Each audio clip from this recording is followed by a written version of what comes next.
আসসালামু আলাইকুম। ওয়ালাইকুম আসসালাম রহমতুল্লাহ। শবে মেরাজ ও শবে বরাত উপলক্ষে আমাদের সমাজে প্রচলিত ইবাদত এই সারা রাত নামাজ পড়া, হালুয়া রুটি বিতরণ করা শরিয়া। আপনারা হালুয়া রুটি বন্ধ করে দিতে চান তো দেন।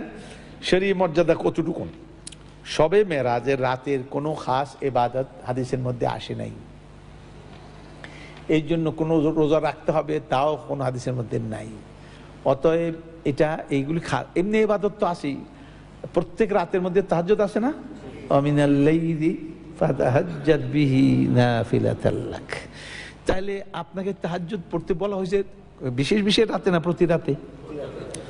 ইয়া আইয়ুহাল মুজাম্মিল কুম আল লাইলা, প্রত্যেক রাতের কথাই গেছে, রাতে উঠো দাঁড়াও। সুতরাং আপনি ওইগুলি করলেই তো আপনার সবে মেরাজ সব আসে যাচ্ছে, এর মধ্যে কোনো কিছু বাদ থাকছে না। কিন্তু এই জন্য আলাদা কোনো যদি ইবাদত করা হবে সেটা হবে বেদাহ। সেটা কি? বেদাহ। নতুন ইবাদত আছে, এগুলি করবেন। যেগুলি যেগুলি বলা হয়েছে এগুলি করেই তো কুল পাবেন না। আপনি আবার বানান কেন?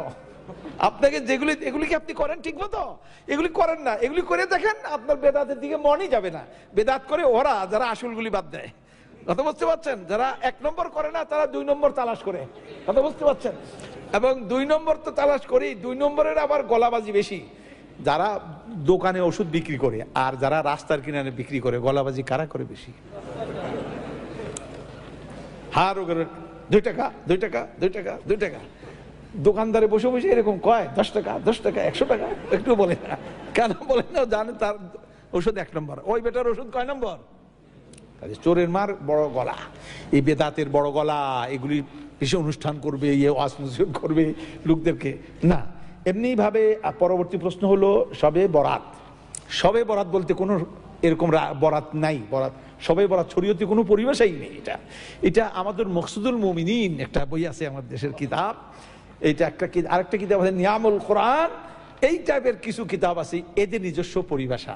আর এরা পরিভাষাগুলি পাইছে প্রচলিত মৌলবীরা ওয়াজ টোয়াজ করছে, এগুলি শুনে দুনিয়া এগুলি লিখে টেকে দিছে। আর আমাদের দেশের লোকেরা এগুলি পবিত্র কিতাব মনে করে, প্রত্যেকটা ঘরে থাকতেই হবে এই কিতাব। সুতরাং এইসব কিতাবের মধ্যে কিছু ভালো কথা আছে আর আজে বাজে কথা প্রচুর আছে।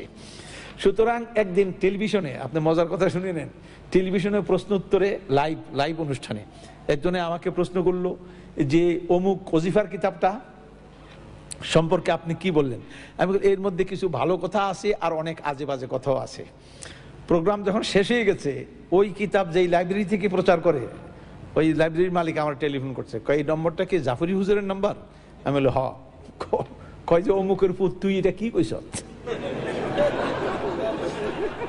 আমি খুব হাসলাম, আমি কাঁদলাম না। আমি বললাম মিসকিন, এই লোকটা মিসকিন, কারণ জ্ঞানকে সে গ্রহণ করলো না। জ্ঞানকে গ্রহণ না করে সে অন্ধকারই কি করে, এটাকে সেই হালুয়া রুটি, অন্ধকারে হালুয়া রুটি খাইতে সে আমার উল্টা গালি দিল। আচ্ছা, আমার কাছে মজা লাগলো। এই গালি কি নবী সাল্লাল্লাহু আলাইহি ওয়াসাল্লামকে দেওয়া হয় নাই? দেওয়া হয়েছিল নাকি? দেওয়া হয়নি। সুতরাং আমার গালি দেওয়াতে ভালোই লাগলো আমার কাছে। এরপর আবার একদিন করছে, কয় বেটা তুই মরবি না, মরিয়া দেখ, তুই ওজিফার বিরুদ্ধে কথা কইছস, তুইও কবরে যাবি, তার দেখবি। ইন্না লিল্লাহি, এর মধ্যে দুরুদের লাকি, এরপরে দুরুদে হাজারি, এরপরে দুরুদে তাজ, এগুলি কোত্থেকে আনছে? ইন্না লিল্লাহি ওয়া ইন্না ইলাইহি রাজিউন। এই সমস্ত তারা। আর দোয়ায়ে গঞ্জুল আরশ, তারপরে দোয়ায়ে কুমকুম ইয়া হাবিবি, ইন্না লিল্লাহ, এগুলি পড়ে লোকেরা বসে বসে। এগুলি যদি আমরা আলোচনা করি, একদিন আমি কইছিলাম যে এটাকে এই বইটা আনছি পরে আইনা, আমি কইলাম যে এটাকে পোস্টমার্টম করব, পোস্টমার্টম।